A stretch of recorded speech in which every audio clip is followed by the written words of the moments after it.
Bem, edema cerebral e complicações neurológicas após uma parada cardíaca, né? O que é que acontece? A gente tem essa bomba perfeita que é o coração. Tem até um modelo aqui, vou pegar aqui para vocês, né? Nosso modelo anatômico tem essa bomba aqui maravilhosa, perfeita, que é nosso coração. Bombeia sangue para o corpo inteiro e 25% desse sangue que bombeia vai para o cérebro, né? Se essa bomba para, por qualquer motivo que seja, o cérebro não recebe oxigenação.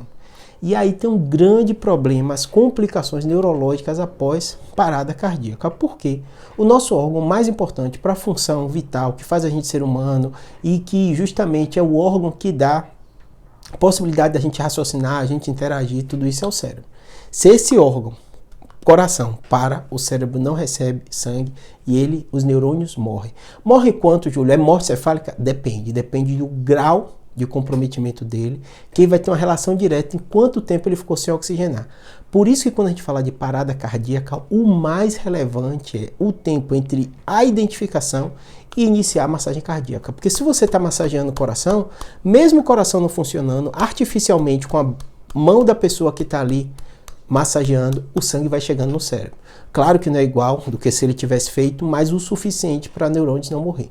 Por isso que todo o trabalho que se fala de complicações pós-parada cardíaca, né, ou sobrevida pós-parada cardíaca, né, a gente separa entre intra-hospitalar, porque intra-hospitalar o paciente vai ter monitorizado, vai estar com anestesista, se for uma parada intraoperatória, numa cirurgia, vai estar no UTI, ou vai estar no hospital, então esse tempo é muito curto.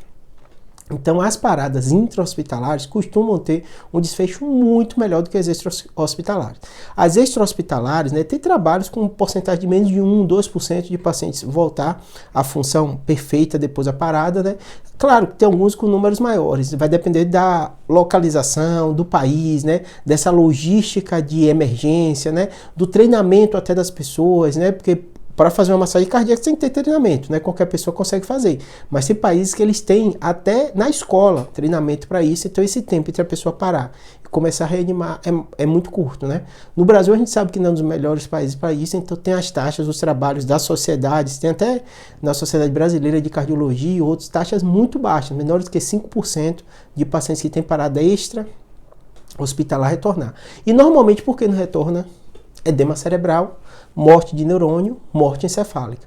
Então, as complicações elas estão diretamente relacionadas entre o tempo da parada e a volta a bombeamento de sangue. Normalmente, se não houve uma reversão espontânea da parada, é com o massageamento cardíaco. Por isso que todos os protocolos, ACLS, BLS, todo treinamento que a gente faz, a gente sabe que a grande relevância, o mais importante pós-parada cardíaca é a massagem torácica, massagem cardíaca para o sangue voltar a circular, porque mesmo que seja artificialmente, enquanto tu vai se organizando, enquanto vai vendo se tem monitor, enquanto liga para o SAMU, o sangue está chegando no cérebro. Pode não ser perfeito, mas o suficiente para manter ele sem dano mais relevante.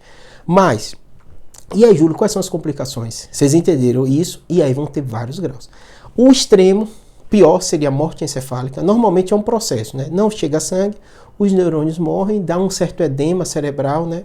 Um edema difuso, hipertensão intracraniana, e o paciente muitas vezes vai a óbito, né? O médico vê aquela tomografia ou ressonância com um extenso edema, não é possível você fazer cirurgia descompressiva, porque o edema às vezes é difuso, você vê que o tronco já tem sinal de isquemia e tudo, e o paciente realmente vai a óbito ali em pouco tempo, né? Geralmente com morte encefálica, né? Tem que fazer o protocolo, tudo isso, né? Porque tem esse tempo entre ter o dano neuronal, e tem casos de paciente que tem muito parecido com ter um AVC, né? Uma parte do cérebro sofreu por causa dessa parada, mas foi reanimado rápido, foi feita uma massagem cardíaca, e o dano pode ser um déficit motor, pode ser um déficit na linguagem, pode ter algum déficit cognitivo, mas ele não é definitivo, não é morte cefálica, tá bom? Espero que tenha ajudado. Teoricamente, qualquer tipo de sequela pode acontecer, porque vai depender da área do neurônio que mais sofreu. Geralmente relacionada à memória, geralmente relacionada à parte motora, geralmente relacionada à linguagem, são os locais no cérebro que mais precisam de oxigênio.